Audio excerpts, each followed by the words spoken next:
63세 정은정은 오랜만에 고등학교 친구들의 점심 모임 초대를 받았다. 스마트폰으로 온 단체 카톡방 메시지를 보며 한참을 망설였다. 마지막으로 모임에 나간 게 언제였더라. 아마 2년도 더 된 것 같았다. 그때도 왠지 모를 어색함에 일찍 자리를 떴던 기억이 났다. 하지만 이번엔 달랐다. 은정아, 이번엔 꼭 나와. 너무 오래 안 봤잖아. 반장이었던 수진이의 다정한 톡이 계속 왔고 결국 은정은 오랜만에 옷장 앞에 섰다. 약속 장소는 강남의 고급 한식당이었다. 입구부터 왠지 주눅이 들었다. 발레 파킹 요원이 고급 수입차들을 정리하고 있었고 로비에는 큼직한 꽃장식이 놓여 있었다. 은정은 무심코 자신의 옷차림을 내려다봤다. 백화점 세일 때 샀던 베이지색 블라우스. 나름 정성 들여 골랐지만 이곳 분위기와는 어딘가 맞지 않는 것 같았다. 은정아, 여기. 익숙한 목소리에 고개를 들자 창가 쪽 테이블에서 친구들이 손을 흔들고 있었다. 총 6명. 모두가 화사한 색의 원피스나 명품 브랜드 로고가 보이는 재킷을 입고 있었다. 은정은 어색한 미소를 지으며 자리로 걸어갔다. 어머, 은정이 진짜 오랜만이다. 친구들은 반갑게 맞아줬지만 동시에 그녀의 손가방부터 구두까지 훑는 시선을 느낄 수 있었다. 아무 말 없이도 비교당하는 기분. 은정은 애써 밝게 웃으며 자리에 앉았다. 음식이 나오기 시작하자 테이블은 금세 화려한 이야기들로 가득 찼다. 우리 큰애가 이번에 미국 본사로 발령받았어. 집도 회사에서 다 지원해주고.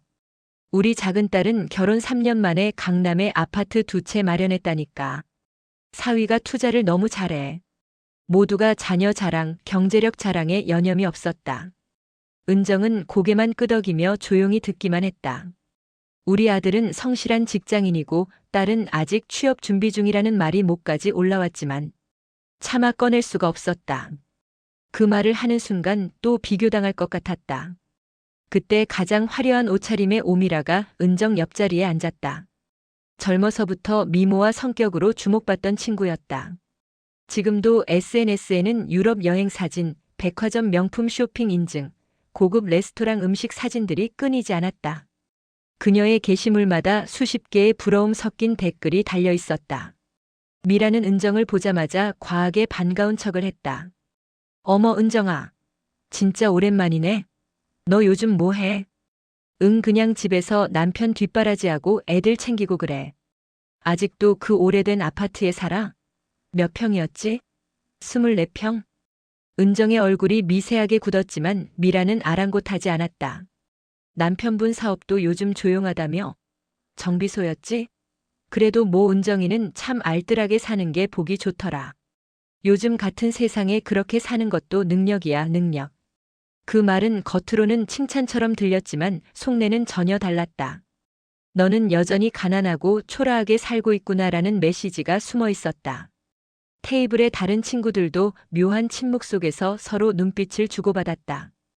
은정은 입가에 억지 미소를 지은 채 천천히 물을 마셨다. 목이 타는 것 같았다. 평생 남편과 함께 성실하게 살아왔는데 이 자리에서는 그저 뒤처진 사람 취급을 받고 있었다. 나는 정말 부끄러운 삶을 산 걸까? 은정의 가슴속 깊은 곳에서 작은 상처가 생겨나기 시작했다. 그리고 그 상처는 점점 커져만 갔다. 식사가 한창 진행되던 중 은정은 화장실에 가고 싶다는 생각이 들었다. 사실 화장실이 급한 건 아니었다. 그저 이 자리에서 잠시라도 벗어나고 싶었다. 친구들의 화려한 자랑과 미묘한 비교, 그리고 미라의 가시 돋친 말들이 가슴을 짓눌렀다.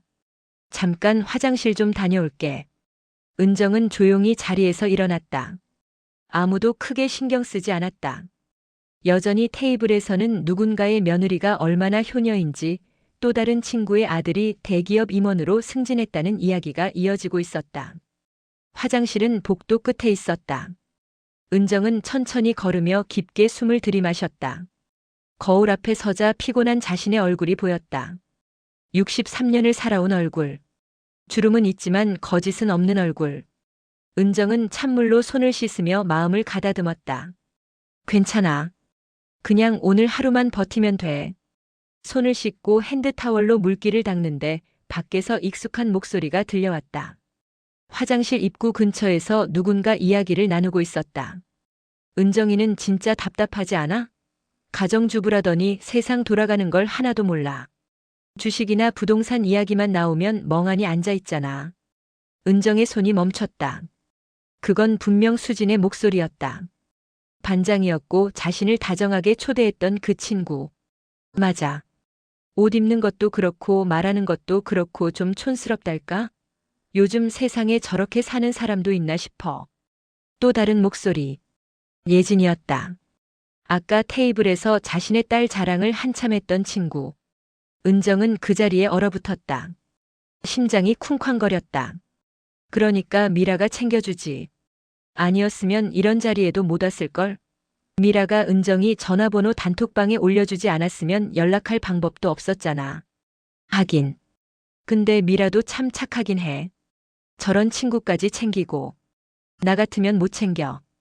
낄낄거리는 웃음소리가 들렸다. 은정의 손에 들고 있던 핸드타월이 바닥에 떨어졌다. 하지만 밖에서는 아무도 그 소리를 듣지 못했다.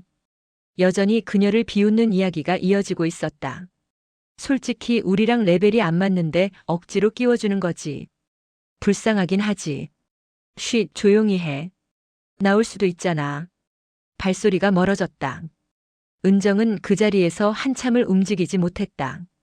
가슴이 무너져 내리는 것 같았다. 눈물이 핑 돌았지만 참았다. 울면 안 됐다. 여기서 울고 나가면 더 비참해질 것 같았다. 내가 동정받을 대상이었구나. 평생 성실하게 살아왔다. 남편과 함께 아이들 키우고 시부모님 모시고 단 한 번도 부끄러운 일 없이 살았다. 돈은 많지 않았지만 빚도 없었고 이웃들과도 좋은 관계를 유지했다. 그런데 친구들 눈에는 그저 뒤처지고 초라한 사람으로만 보였던 것이다. 은정은 거울 속 자신을 다시 봤다. 아까보다 더 초라해 보이는 얼굴. 아니, 초라한 게 아니라 초라하게 보이는 얼굴. 나는 언제부터 이렇게 작아졌을까? 몇 시간 뒤 은정은 억지로 미소를 지으며 모임을 마치고 집으로 돌아왔다. 현관문을 열고 들어서자 거실에서 TV를 보던 남편 박도현이 고개를 돌렸다. 왔어? 친구들 만나는 거 오랜만인데 좋았어? 평소 같았으면 응, 좋았어라고 대답하며 부엌으로 들어갔을 것이다. 하지만 오늘은 달랐다. 은정의 눈빛이 흔들리고 있었고 억지로 올린 입꼬리가 금세 내려앉았다. 도현은 40년을 함께 산 아내였다. 그녀의 달라진 기색을 단번에 알아챘다. 은정아, 무슨 일 있었어? 남편의 다정한 목소리에 은정은 그만 눈물이 핑 돌았다. 하지만 끝내 말하지 못했다. 어떻게 설명해야 할지 몰랐다. 친구들이 나를 동정했다고. 우리가 초라하게 보인다고. 그 말을 하는 순간 남편까지 상처받을 것 같았다. 아니야, 괜찮아. 그냥 오랜만에 만나니까 좀 피곤하네. 은정은 억지로 웃으며 부엌으로 향했다. 하지만 도현은 자리에서 일어나 아내에게 다가갔다. 그리고 조용히 그녀의 손을 잡았다. 은정아, 나한테는 말 안 해도 돼. 하지만 혼자 사귀지는 마. 알았지? 그 따뜻한 손길에 은정은 겨우 고개를 끄덕였다. 남편의 손이 이렇게 든든하게 느껴진 적이 있었나. 40년을 함께 살았지만 오늘 처음 느끼는 감정이었다. 도현은 아내를 놓아주지 않았다. 그는 알고 있었다. 무언가 아내에게 상처를 준 일이 생겼다는 것을. 그리고 그것을 그냥 넘길 수 없다는 것을. 그날 이후 며칠간 은정은 평소처럼 생활했다. 아침 식사를 준비하고 설거지를 하고 빨래를 개고 저녁장을 보러 나갔다. 하지만 남편 도현은 알고 있었다. 아내가 웃을 때마다 그 웃음 뒤에 무언가 짓눌린 슬픔이 있다는 것을. 식탁에서도 거실 소파에 나란히 앉아 TV를 볼 때도 은정은 예전처럼 편안해 보이지 않았다. 무언가 계속 생각에 잠겨 있었고 가끔 한숨을 쉬었다. 사흘째 되던 저녁 도현은 더 이상 참을 수 없었다. 은정아, 이제 말해줘. 그날 무슨 일 있었는지. 은정은 설거지를 하던 손을 멈췄다. 창밖을 바라보며 한참을 말이 없었다. 그러다 천천히 입을 열었다. 여보, 나 친구들한테 동정받고 있었대. 뭐? 우리가 초라하게 보인대. 옷도 촌스럽고 사는 것도 초라하고. 그래서 미라가 불쌍해서 챙겨준 거래. 친구들이 화장실 앞에서 하는 얘기를 다 들었어. 은정의 목소리가 떨렸다.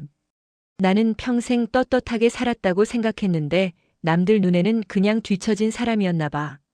세상 물정 모르는 가난한 할머니. 그 말을 하는 동안 은정의 눈에 눈물이 고였다. 평생 남편 앞에서 약한 모습 보이지 않으려 애썼던 그녀가 결국 무너져 내렸다. 도현은 천천히 아내에게 다가가 그녀를 끌어안았다. 은정아, 미안해.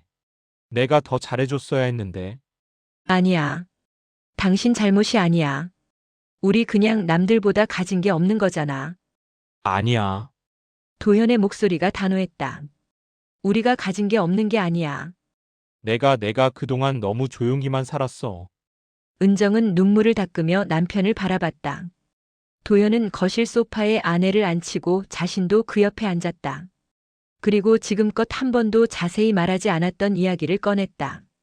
은정아, 사람들은 나를 그냥 오래된 정비소 사장으로 알고 있지? 차 고치고 손님 맞이하고 그렇게 소소하게 사는 사람. 은정은 고개를 끄덕였다. 남편은 30년 넘게 그 정비소를 운영해왔다. 하지만 내가 정비소 하기 전에 뭐 했는지 아는 사람은 거의 없어. 나도 일부러 말 안 했고. 무슨 얘기야? 도현은 깊게 숨을 들이마셨다. 나 예전에 지역 중소기업 협동조합 이사장이었어. 10년 넘게 했지. 작은 공장들, 영세업체들 살리는 일이었어. 금융기관이랑 협상해서 대출 조건 만들고 정부 지원 사업 따내고 부도 위기에 놓인 회사들 살리는 일. 은정은 눈을 크게 떴다. 40년을 함께 살았지만 처음 듣는 이야기였다. 한창 때는 서울시청에도 자주 갔고 국회의원들도 만났어. 신문에 내 이름 나간 적도 몇 번 있었고 사람들이 날 찾아오면 명함 한 박스씩 가져갔지. 그런데 왜 그만뒀어? 도현은 쓸쓸하게 웃었다. 정치가 싫었어. 사람 살리는 일을 하고 싶었는데 점점 정치판이 되더라고. 누구는 뒷돈 챙기고 누구는 자기 배만 불리고. 나는 그런 거 하기 싫어서 다 내려놓고 정비소 차렸어. 손으로 일하면서 조용히 살고 싶었던 거야. 은정은 남편의 손을 꼭 잡았다. 당신이 그런 사람이었다니. 은정아, 내가 조용히 산 건 선택이었어. 하지만 내가 상처받는 건 다른 문제야. 도현의 눈빛이 달라졌다. 40년간 함께 살면서 본 적 없는 날카롭고 단호한 눈빛이었다. 미라가 하는 말 그냥 넘기면 안 되겠어. 내가 동정받을 이유도 없고 우리가 부끄러울 이유는 더더욱 없어. 하지만 여보. 은정아, 도현은 아내의 두 손을 꼭 잡았다. 나 이번만큼은 가만히 있지 않을 거야. 다시는 내가 이런 상처받게 두지 않겠어. 약속할게. 은정은 남편의 진지한 얼굴을 바라봤다. 평생 조용하고 온화하기만 했던 사람이 지금은 무언가를 지키려는 단단한 결의로 가득 차 있었다. 당신 무슨 생각 있어? 도현은 고개를 끄덕였다. 응. 미라에 대해 좀 알아볼 거야. 그렇게 잘난 척하는 데는 다 이유가 있거든. 그날 밤 도현은 오랜만에 예전 수첩을 꺼냈다. 거기에는 10년 넘게 함께 일했던 사람들의 연락처가 빼곡히 적혀 있었다. 금융권에 있는 사람, 기업 실사를 하는 사람, 신용조회 전문가들. 은정은 그런 남편의 뒷모습을 보며 가슴이 뭉클해졌다. 40년 만에 처음 보는 남편의 모습. 조용했지만 무능한 게 아니었다. 온화했지만 나약한 게 아니었다. 내 남편이 이런 사람이었구나. 은정은 그제야 조금 마음이 편해졌다. 혼자가 아니었다. 자신을 지켜줄 사람이 곁에 있었다. 다음 날 아침 도연은 일찍 일어나 예전 수첩을 펼쳤다. 10년 전 협동조합 일을 하던 시절 함께했던 사람들의 이름이 빼곡했다. 그중 몇 명에게 전화를 걸었다. 여보세요, 최 부장님? 저 박도연입니다. 오랜만이죠. 전화를 받은 사람은 놀라며 반가워했다. 도현 형님. 정말 오랜만이시네요. 무슨 일이세요? 좀 알아봐야 할 게 있어서 그러는데요. 최근에 금융감독원에서 조사받는 투자회사들 리스트 좀 볼 수 있을까요? 전화 저편에서 잠시 침묵이 흘렀다. 형님, 혹시 무슨 문제라도 있으세요? 아니요, 제가 아니라 아내 지인 중에 좀 수상한 투자 권유를 하는 사람이 있어서요. 확인 좀 해보려고요. 알겠습니다. 하루 이틀 시간 주시면 자료 정리해서 보내드릴게요. 도현은 또 다른 사람들에게도 연락했다. 기업 신용평가를 하는 후배, 증권사에 다니는 옛 동료. 모두들 놀라워하면서도 흔쾌히 도와주겠다고 했다. 형님, 뭐 필요하신 거 있으면 언제든 연락 주세요. 형님 덕분에 우리 회사 살렸는데 이런 거야 당연히 도와드려야죠. 사흘이 지나자 도현의 이메일과 휴대폰으로 여러 자료가 날아들기 시작했다. PDF 파일, 엑셀 자료, 뉴스, 기사 링크들. 도현은 안경을 쓰고 하나하나 꼼꼼히 읽어나갔다. 그중 한 회사 이름이 눈에 들어왔다. 글로벌 라이프 인 베스트먼트. 미라가 SNS에 자랑하던 그 회사였다. 딸이 임원이라고 미래가 창창하다고 떠들던 바로 그곳. 도현은 자료를 자세히 읽어내려갔다. 얼굴이 점점 굳어졌다. 저녁 식사 후 도현은 은정을 거실 소파에 앉히고 노트북을 펼쳤다. 은정아, 미라 딸이 다닌다는 회사 이름 정확히 뭐였지? 글로벌 라이프인 베스트먼트 맞나? 미라가 계속 자랑하던 곳. 맞아, 바로 여기야. 도현은 화면을 아내에게 보여주었다. 금융감독원 보도자료였다. 이 회사 지금 투자 사기 혐의로 금융당국 조사받고 있어. 고수익을 보장한다며 노인들한테 투자금을 받아서 실제로는 다른 곳에 돌려막기 했다는 거야. 뭐? 은정의 눈이 커졌다. 피해자만 벌써 200명 넘는데 대부분 60대에서 80대 어르신들이야. 평생 모은 노후 자금 날린 사람들도 있고. 도현은 다른 자료도 보여줬다. 기업 등기부등본이었다. 그리고 미라 딸이 임원이라고 했지? 여기 봐. 정식 임원 명단에 이름이 없어. 계약직 영업사원이야. 그것도 실적에 따라 수당받는 형태. 그럼 미라가 거짓말을 한 거야? 거짓말이라기보다는 엄청 부풀린 거지.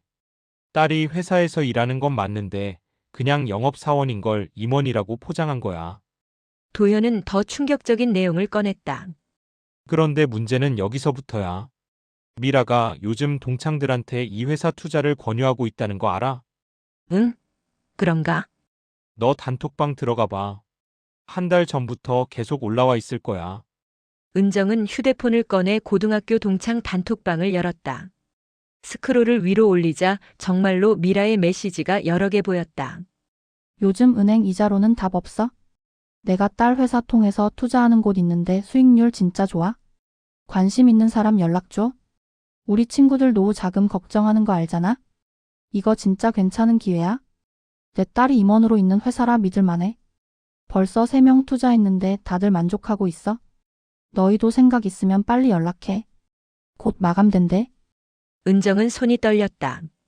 여보, 이거 정말 위험한 거 아니야? 위험한 정도가 아니야. 이건 사기야. 그리고 미라도 알고 있을 가능성이 높아. 딸이 그 회사에서 일하는데 어떻게 모를 수가 있겠어. 도현의 목소리가 낮게 깔렸다. 은정아, 이건 단순히 너를 무시한 문제가 아니야. 우리 친구들 평생 일해서 모은 노후 자금을 위험하게 만드는 거야. 누군가는 이미 투자했을 수도 있어. 은정은 단톡방을 다시 확인했다. 정말로 나도 관심 있어요. 어떻게 하면 돼요? 그 같은 댓글들이 달려 있었다. 오키 언니도 관심 있다고 했네. 선미도.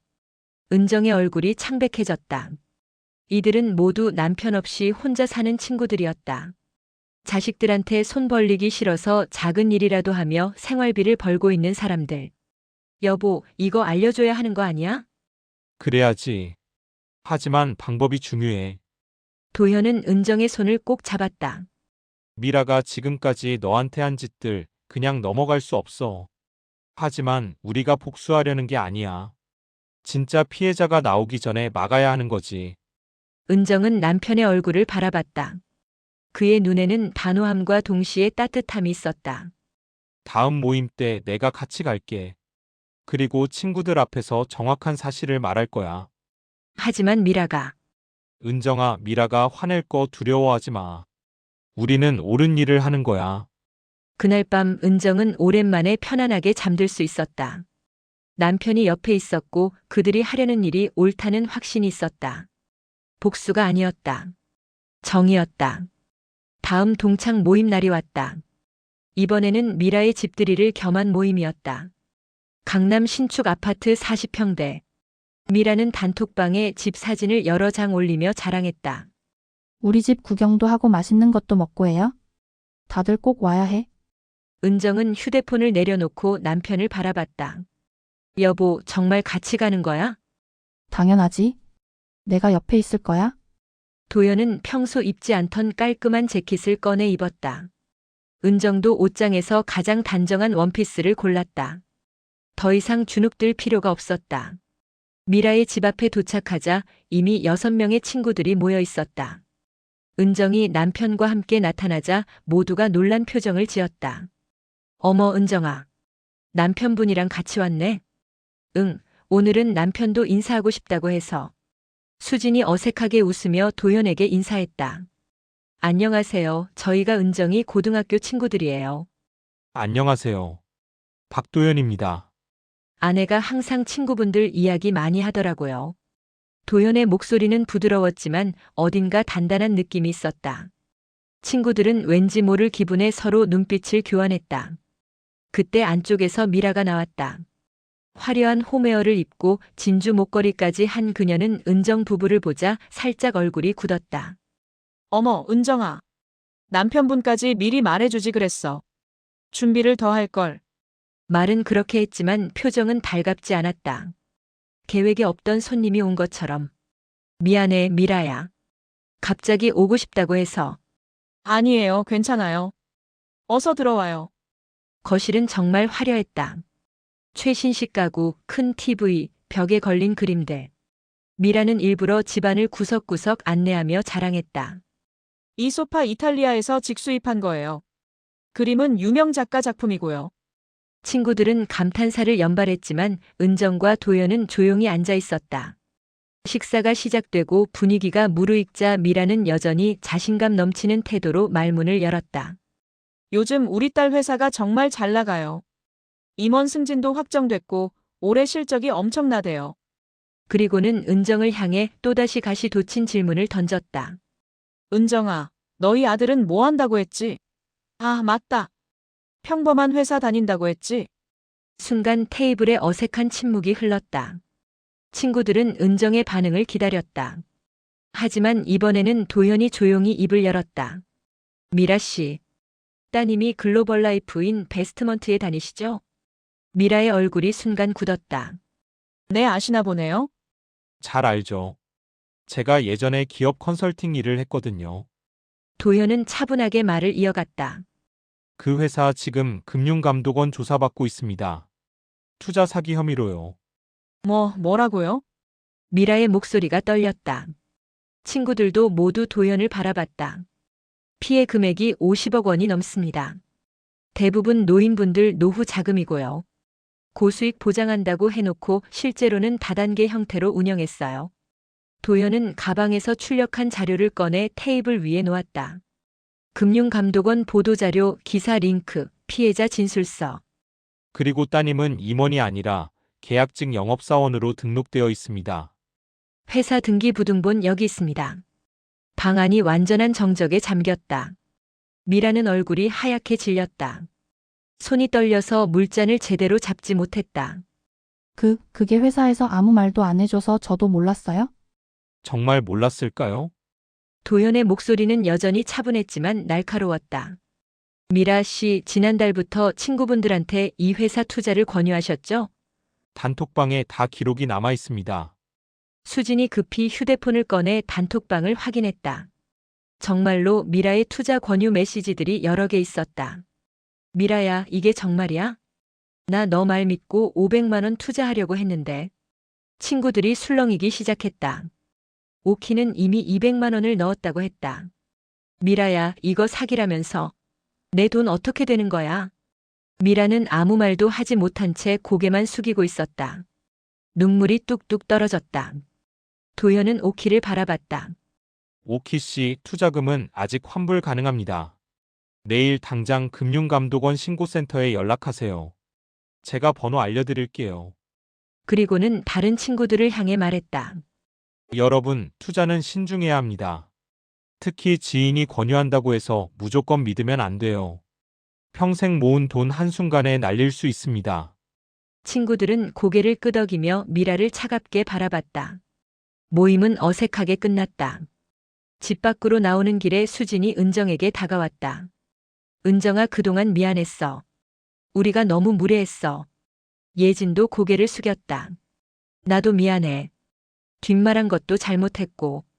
은정은 담담하게 웃으며 말했다. 괜찮아. 이제는 다 잊었어. 하지만 은정의 눈빛은 달라져 있었다. 더 이상 주눅든 모습이 아니었다. 차에 타자 도현이 은정의 손을 잡았다. 은정아, 내 삶은 부끄러운 게 아니야. 조용히 산다고 작은 사람이 되는 것도 아니야. 내가 평생 성실하게 살아온 그 모든 날들이 진짜 가치야. 은정은 눈물을 글썽이며 남편을 바라봤다. 고마워요, 여보. 당신이 있어서 제가 다시 일어설 수 있었어요. 우리 앞으로도 우리답게 살자. 남 눈치 보지 말고. 집으로 가는 길 은정은 창밖을 바라보며 생각했다. 나는 충분히 가치 있는 사람이었구나. 그냥 그걸 몰랐을 뿐. 그날 이후 친구들의 연락은 많아졌지만 은정은 적당한 거리를 유지했다. 진짜 친구가 누구인지 이제 알았으니까. 그리고 은정은 그렇게 자기 삶을 다시 사랑하기 시작했다. 조용하지만 품격 있게. 화려하지 않지만 떳떳하게. 여러분, 혹시 오늘 은정의 이야기에서 자신의 모습을 발견하셨나요? 누군가에게 무시당했던 경험, 친구들 사이에서 소외감을 느꼈던 순간, 내 삶이 초라하게 느껴졌던 그 시간들. 하지만 기억하세요. 당신은 충분히 가치 있는 사람입니다. 당신의 삶은 그 자체로 아름답습니다. 오늘 이야기가 마음에 와닿으셨다면 좋아요 버튼으로 응원해주세요. 그리고 구독과 알림 설정을 꼭 눌러주세요. 여러분의 삶에 위로가 되고 힘이 되는 이야기를 계속 전해드리겠습니다.